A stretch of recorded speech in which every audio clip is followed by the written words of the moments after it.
I'd pictured walking out of prison differently. Not into winter wind and a rusted pickup waiting at the gate. Not to the smell of his cologne before I even saw him. My brother. He didn't hug me.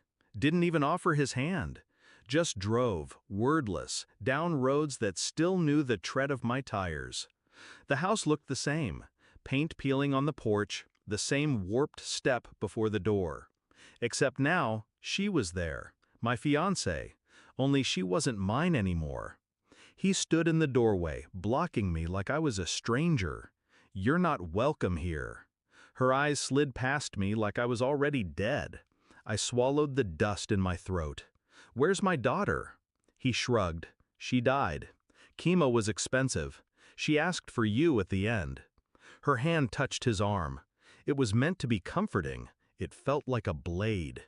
They didn't know the first thing I learned in prison: never forgive. The door shut in my face. I didn't knock again. I walked back down the cracked path, each step heavier, colder. 5 years in a cell for a crime I didn't commit. His crime. I'd been stupid enough to trust him with evidence that could clear me. He'd given it to the police instead. The next week, he'd married her. And my daughter, no grave, no service, no picture. Just a sentence tossed into the air like it meant nothing. My chest felt hollow, but my head was working. Every flicker in her eyes.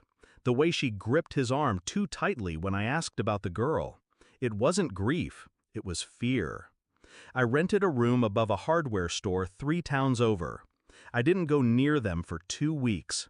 Instead, I went to the courthouse. Asked for my daughter's death certificate. They couldn't find one. Hospital records, same story. I found the pediatric oncology ward where she was supposed to have been treated. No record of her admission. No record of her ever being there. At night, I sat on the creaking bed, staring at the wall. Her face kept flashing in my head. The last time I saw her, standing at the glass in the prison visiting room, palms pressed to mine. Alive. I started with phone records. I knew his old habits, the numbers he wouldn't change. Traced calls to a prepaid cell, then to an address in a county 2 hours away. A woman answered. She sounded tired, guarded. But when I said my daughter's name, she went quiet. Then she hung up. The next morning I drove there. Waited across the street until a school bus pulled up. She stepped off. 5 years older. Taller. But her eyes? Mine. I didn't approach her. Not yet.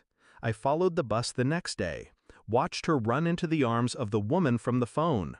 The woman wasn't a stranger. She was my ex-fiancé's sister.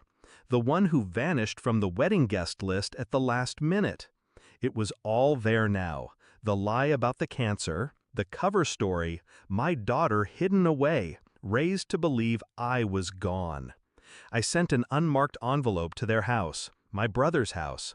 Inside, a single photograph. My daughter stepping off that bus. An hour later, my phone rang. His voice was tight, low. "What do you want?" I said nothing, just let him breathe his panic into the receiver before hanging up. I waited 3 days before knocking on their door again. He opened it fast this time, jaw tight, eyes darting. I handed him a folder. Inside were printouts, school records, photographs, birth certificate copies. Proof she was alive. Proof he had lied. His wife appeared in the hall, eyes red. She'd seen it already. "You told me she was dead," I said. Calm, flat. He stepped toward me. "We had to protect her. You were innocent." I didn't raise my voice. "You knew it, but you needed me gone." Her gaze broke from his, locking on me. For the first time, she didn't look afraid of me. She looked afraid of him. I turned to leave. I've already spoken to her. She knows everything. I didn't look back to see the damage hit. The next week, I sat on a park bench across from the school. She saw me, walked over slowly, like she wasn't sure I was real. When her hand touched mine, I didn't feel the years I'd lost. I felt the weight I'd dropped.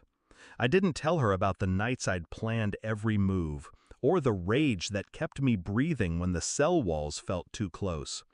I just listened to her voice, memorized it. I knew I'd never speak to my brother again, and he'd never stop remembering the day I took back what he'd stolen. Some debts are paid in blood, others are paid in silence.